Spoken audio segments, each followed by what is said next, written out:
Hi, everyone. I'm Dr. Ramani, and welcome back to this YouTube channel on all kinds of issues related to narcissism, narcissistic relationships, toxic situations of all kind. My hope that understanding this will help you better protect yourself or heal from these experiences, which actually can shape us in rather permanent ways.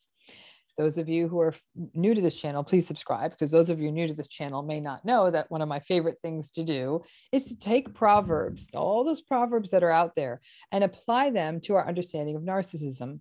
Proverbs set so much of what is sort of the cultural understanding of so many issues. And so by using them, we can sometimes see like what proverbs really get it wrong, what proverbs really get it right. Today, I'm going to be taking on the proverb of curiosity killed the cat.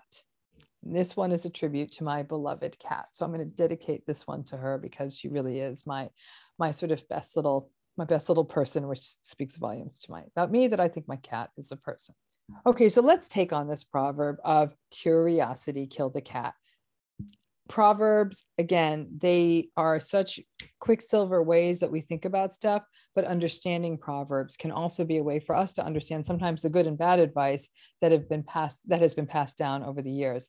Now, curiosity killed the cat is a proverb that has its origins actually a long time ago, the late 1500s, with both playwright Ben Jonson and Shakespeare commenting on the harm that comes to a curious cat in their plays. Now, as you know, I have a cat.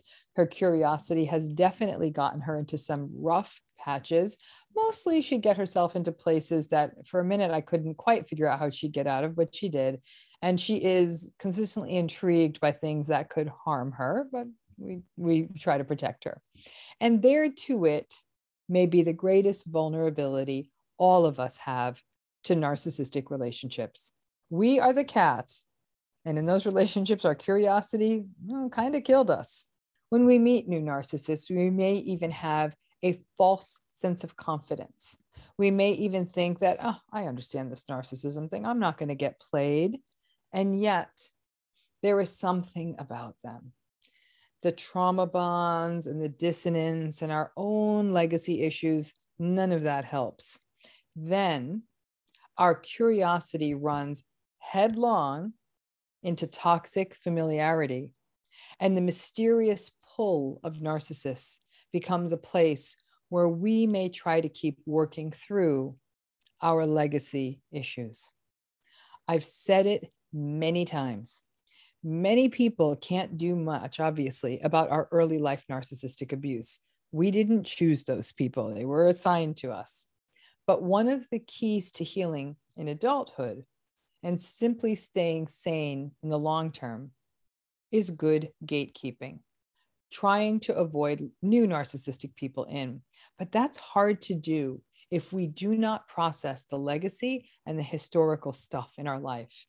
Not a lot of children or adolescents recognize that they are from a narcissistic family system, though they are, I got to tell you, young people are getting more and more sophisticated and are beginning to see it. I think actually learning it on YouTube. But without that knowledge and insight and awakening about narcissism, it's easy as a person comes through adolescence and makes friends and goes on dates and gets their first jobs to get pulled into narcissistic situations again because of these vulnerabilities. And these vulnerabilities make these narcissistic situations seem strangely irresistible. A key part of survival is to take a page out of the cat's playbook and not let the curiosity draw you in. Cats aren't very good at that, right? But it is hard. Narcissistic folks so often look so good on paper. There is also the issue that some people think, hey, I understand narcissism now. I know what to look for. I know how to identify red flags and love bombing and gaslighting. I got this. They're not going to get the best of me. But if the curiosity creeps in, if you are somehow mysteriously kind of intrigued by them, you have to be careful, because even armed with the information about narcissism, It's so easy to get drawn in. You have to ask yourself why this person raises so much curiosity for you.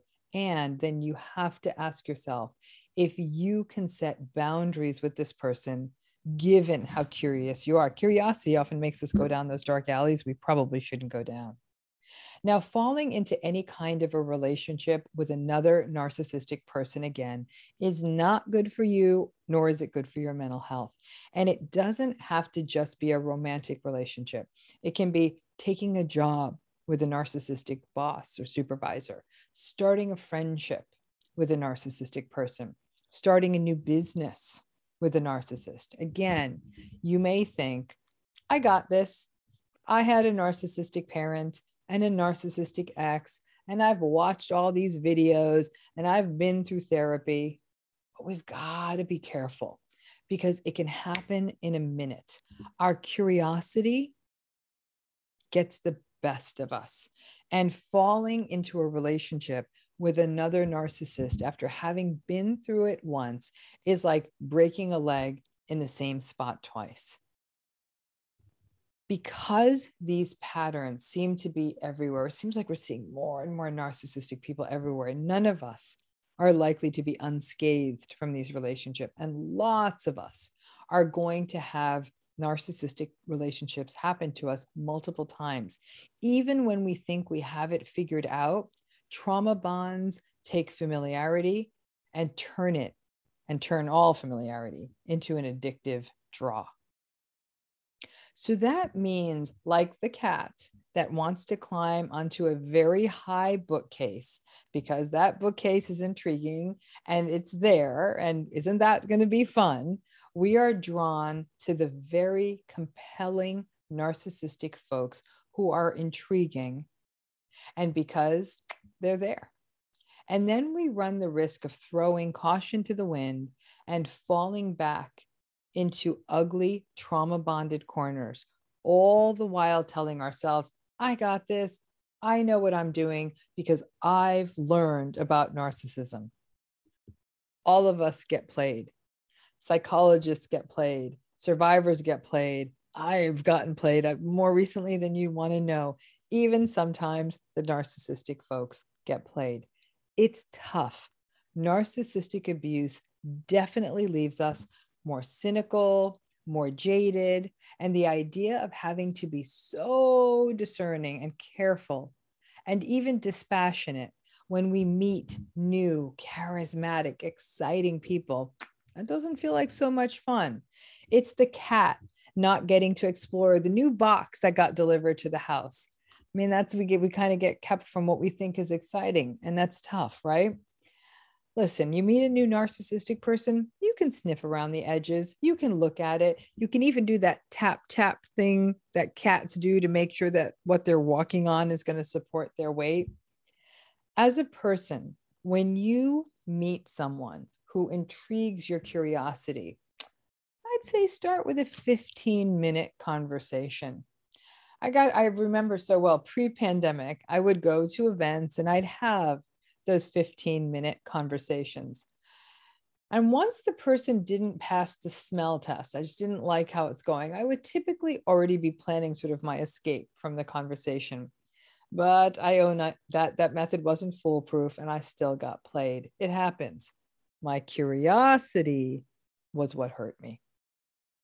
But even if the curiosity gets us for a minute, the key is to not let the curiosity take you down the wrong path or a dangerous path. Don't get hooked, don't get played, and don't get harmed.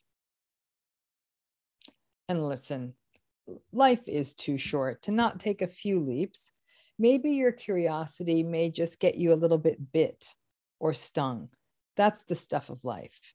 Maybe that conversation, that 15-minute conversation, lasts too long, and 15 minutes becomes an hour.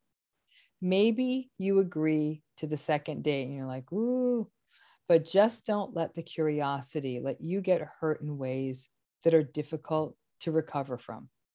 At a minimum, know that the charm, the charisma, the confidence, the swagger, their ability to be so intrigued by you, you know where it ends you up. So be careful as you lean over the cliff for the view. Don't go too close to the edge. Cats, unlike people, tend to land on their feet.